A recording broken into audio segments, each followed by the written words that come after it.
Hi everyone! Ikaw ba ay nakaramdam ng panghihina kay Lord?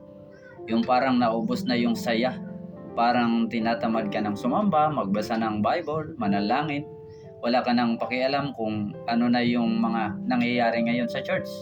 Ano ba yung mga bagong programa sa church? Diba? Kapatid, marahil nailayo mo ang iyong sarili sa salita ng Diyos.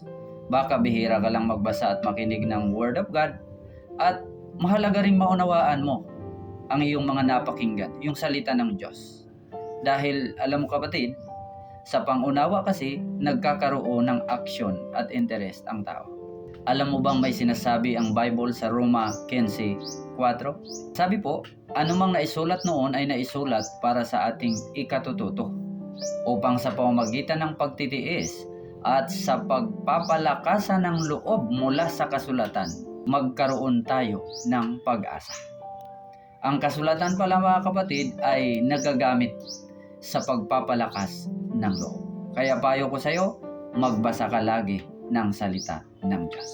God bless everyone. Thank you for watching.